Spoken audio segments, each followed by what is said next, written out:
Hi, I'm Matthew Lunsford, and today I'm going to be using Bazin, Freud, and Hooks in terms to discuss realism, identification, representation in a media object, and the one that I'm going to be using is the 2018 recording of the National Theater of Angels in America, a popular play by Tony Kushner. Now, to start it out, Angels in America is a play that delves deeply into the themes of homosexuality as well as the AIDS crisis. So, this is a perfect example in terms of representation for identification as well as the realism. With one of the characters, Prior Walter, he goes through a dramatic transformation throughout the film, and he's the most sympathetic character. And the reason why I say that is because he starts out at the lowest point ever in the beginning. He's a victim of AIDS, he's just been diagnosed, and an angel bursts through the ceiling of his bedroom and he tells him that the great work is upon us. Now, the subject of realism here with Bazin is what he means here is that, let me get this right here, is that for terms of plastic realism is the creation of ideal world and the likeliness of the real. It's like when children play with dolls in an imaginary world. To their minds, the dolls are alive and their world is real. Now, what does that mean in terms of Prior here? He feels that with an angel coming down from the ceiling, he feels that he's losing his mind. Because as the play goes on, we see his sanity, his sense of reality start to feel warped.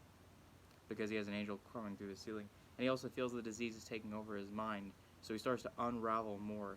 And the way the play is shot, we zoom in close on his face and a series of wide shots to get us an understanding of where he is in the play. He starts out with being diagnosed once again, but as the play goes on, we see that there are more and more tight angles, and that is how, in terms of with realism, how it IDs. Now, going back with Freud and identification, why do we identify with Prior in this sense? Well, the reason being is because the fetish objects that Prior is using throughout this is a sense of femininity and his victims as an AIDS, as being someone who's afflicted with AIDS. Now, he's feminine not only because he's homosexual, but the reason he's feminine is because he feels he has to hide behind this sort of mask because he can't come to terms with his own sense of morality, and that in turn lies with the issue. He deals with a sense of repression and neurosis with psychosis as well. He compromises with the new fact that I now have AIDS, but I in turn can't struggle with my old beliefs that I will never find anybody to love me because of what I have now. So it's as if those new facts that are coming into his old beliefs are starting to question his sense of where his morals are. With neurosis, he tends to use his femininity and his sense of where he is in the world as a way to be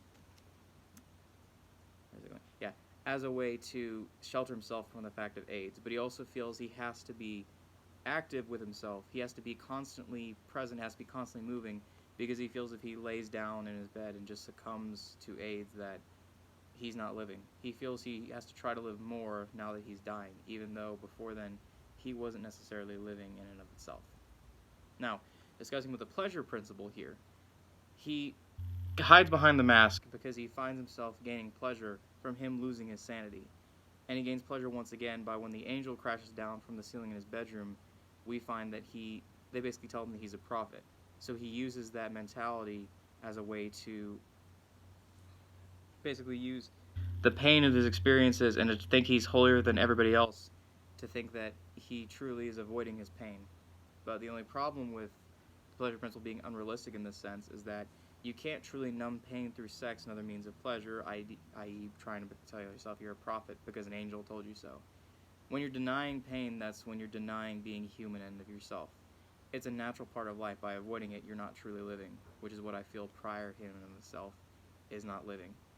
Now, the final stage here with representation, courtesy of Hooks. Now, I know going forward and starting this that Hooks talks about African Americans and black people have to be equally represented in the industry, and not only that, but also in life itself. But you can say also here that during the AIDS crisis that homosexuals faced almost the same type of scrutiny, maybe even a little bit more, that black people did growing up in the civil rights movement. The reason being is because everybody during this period was paranoid of catching AIDS, and therefore they thought the only way you could get AIDS is if you were a homosexual. So therefore they thought because it was contagious, if you even so much as came into contact with a homosexual himself, you yourself could have the disease transmitted even if it was something by a handshake. As everyone was so paranoid back then, that's what it was. And another factor that plays into representation here is that the Mormons are very present throughout Angels in America. And the Mormons themselves and homosexuals get along the same way that Charlie Sheen and Gandhi would get along. This, not ideal at all. So that in turn is why the Mormons represent trying to be morally right in a morally wrong world, and Pryor represents just trying to be themselves even though they're stuck with this disease. They're trying to be human. They're trying to show them that even though we have this disease and we're going to die, we're not any less human than the Mormons are with their morals. But it's at the end of the play when Pryor finally decides that life wasn't worth living before, but we need more time. Yes, everything's screwed up, and yes, we're never going to get it right. But we're human, so we need to try that. Now, just wants to recap here. Realism with Bazan, it talks about Pryor's mental state throughout the film and how his sense of reality tends to be warped the more his mental state starts to decline as the virus infects his body and makes himself weaker. But even though he's getting weaker physically, mentally he's starting to get stronger. So it's almost through this unraveling of his mental state that he's able to become stronger and become a true prophet in the end, even though the prophet title meant nothing. With identification through Freud, we find that Pryor self-identifies not only as a homosexual, but feeling as more human than the Mormons as well as the conservatives, because he's allowing himself to be cognizant and present with his mistakes and with his transgressions and with everything that's went wrong, but he's still trying to become better than he was before instead of hiding behind something that he isn't. With representation, I feel that Pryor Walter himself, the main character and the protagonist of Angels in America, he effectively represents all of the AIDS, everyone afflicted with AIDS, everyone who was homosexual during the 80s and 90s, because there were reports back then where there were actual AIDS patients, former AIDS patients as well as former homosexuals who had friends during that period.